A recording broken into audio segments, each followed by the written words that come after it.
अभी हम मौजूद हैं लाल किले से आने वाले उस रास्ते पर।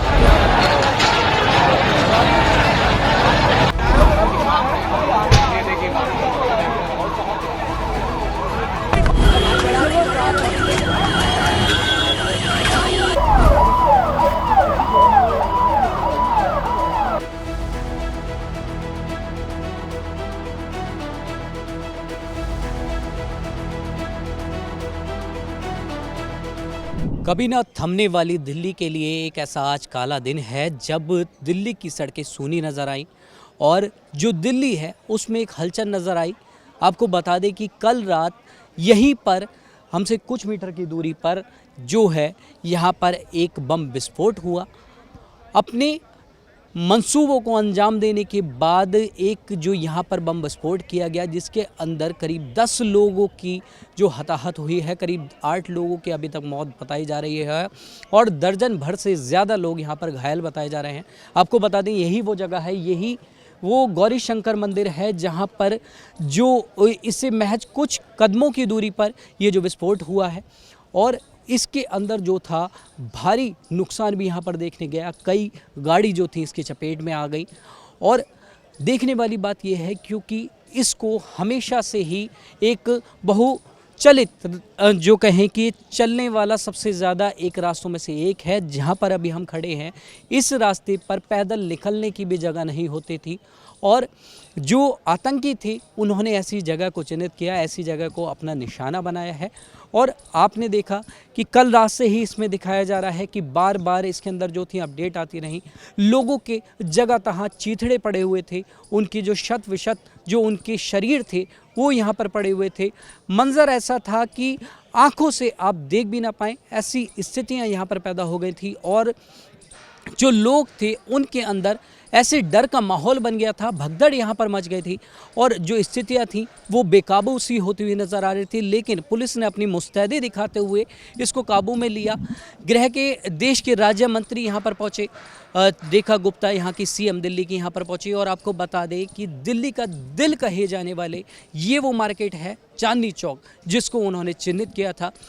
आपको बता दें कि आतंकी जो था यहाँ पर पार्किंग में करीब 3 घंटे बैठा रहा जो बताई जा रही हैं और इसमें उसके बाद में जब यहाँ से उसने चलना शुरू किया तो एक नया मॉडल जो था उसको अपनाया। आपको बता दें कि गाड़ी की बैक साइड के अंदर विस्फोटक था वो इसमें रखा गया था और डेटोनेटर की सहायता से उसने इस घटना को जो है अंजाम दिया है।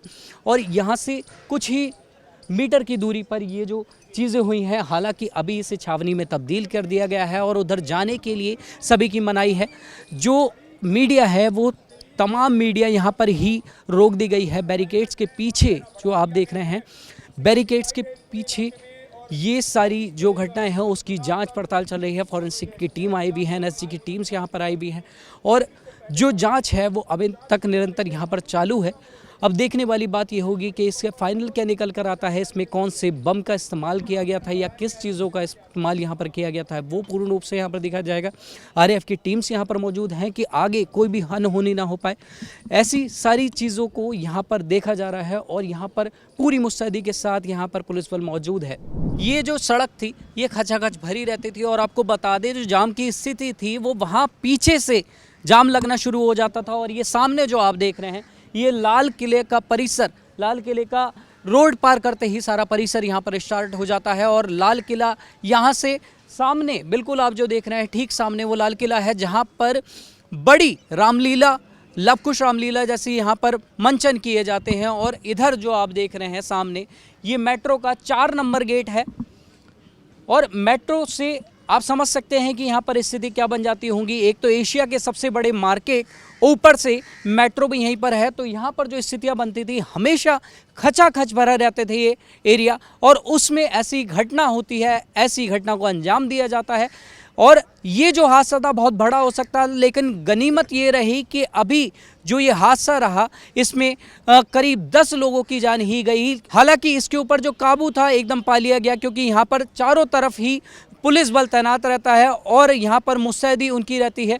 तो जैसे ही इस घटना में हरकत हुई और जैसे ही इसकी सूचना मिली यहाँ पर पुलिस बल बड़े संख्या में यहाँ पर पहुँच गया। आप देख सकते हैं कि मेट्रो अभी भी चालू है, लेकिन यहाँ से कुछ ही मीटर की दूरी पर ये जो घटना थी ये हुई थी। ये जो आप देख रहे हैं ये जामा मस्जिद है हमारे पीछे, और जो अभी हम मौजूद हैं ये जामा मस्जिद के ठीक कुछ दूरी पर ही ये जो बम ब्लास्ट है यहाँ पर हुआ है। गनीमत ये रही कि यहाँ पर जो ये एरिया था यहाँ पर बैरिकेडिंग रहती है, यहाँ पर मना रहती है और बड़ी गाड़ियों की आवाजाही नहीं रहती है। छोटी जो आप अपनी दोपहिया या तिपहिया को यहाँ पर ले जा सकते हैं। ये गनीमत रही है कि ऐसे बाज़ारों में उसकी पहुँच नहीं हो पाई, और ये प्रशासन की मुस्तैदी ही कहेंगे इसे जो रही, जिसकी वजह से ये जो हादसा था जो बेहद गंभीर रूप ले सकता था, बहुत बड़े स्तर पर ये हादसा हो सकता था, वो छोटे में टल गया। हालांकि जो भी लोग इसमें मरे हैं, जो भी लोग इसमें घायल हुए हैं, सांत्वना हमेशा हमारे देश की उनके साथ रहती है। आज पूरा देश ही शोक मना रहा है। और आपको दिखा दे कि ये पीछे जो जामा मस्जिद है, अगर इधर की साइड वो गए होते, इधर कुछ होता, या जो इस एरिया में आया होता या उनको जाने दिया होता, तो ये स्थितियां जो हैं बहुत गंभीर हो जाती, बेहद ज़्यादा बदल जाती, क्योंकि इस रास्ते पर हमेशा 1000 से 2000 लोग यहाँ पर रहते हैं, और साप्ताहिक बाज़ार से लेकर यहाँ पर वैसे भी पेट बाज़ार यहाँ पर लगे रहते हैं। तो जैसे कि आपने देखा ये वो स्थितियाँ थी जो यहाँ पर गत रात्रि बन आई थी, और जो लोग थे अपनी जान की दुहाई देते हुए यहाँ से भागते हुए नज़र आए। आपको बता दें कि ये मंसूबे जो थे आतंकियों के, उन्होंने यहाँ पर उसके बल बदौलत यहाँ पर उन्होंने जो इस घटना को अंजाम दिया है। आपको बता दें कि यहाँ से कुछ ही दूरी पर मेट्रो का गेट नंबर 1 है, जहाँ पर ये घटना को अंजाम दिया गया। जो आतंकी था वो करीब इसमें 3 घंटे तक यहाँ पर पार्किंग में ही बैठा रहा। आपको बता दें कि जब से बीजेपी की सरकार आई है तब से ऐसी जो स्थितियाँ थी वो पैदा हो रही थी। हमेशा से ही पाकिस्तान और हिंदुस्तान के बीच में एक तनाव की स्थिति भी बनी, बीच में युद्ध जैसी स्थितियाँ भी बनी। भारत ने उन पर चढ़ाई भी की, और उसके बाद से ही जो आतंकी संगठन थे वो बौखलाए हुए नज़र आ रहे थे।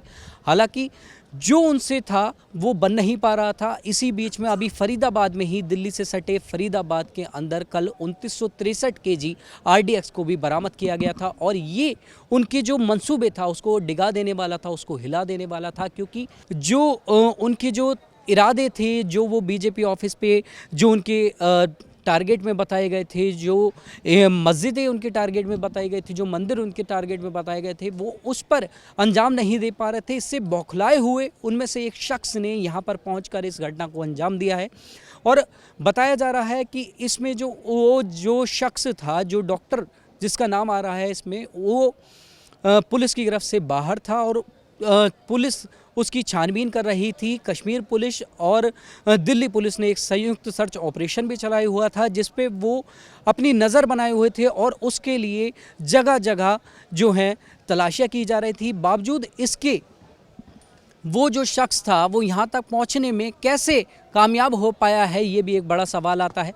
लेकिन जो सवाल असल में ये आता है कि आखिर जो ये हरकत हो रही हैं और जो चीज़ें हुई हैं, अब उनका अंजाम क्या होने वाला है, और इसमें अब क्या नया मोड़ आने वाला है। कैमरामैन सुमित के साथ नवदीप शर्मा की रिपोर्ट, दिल्ली।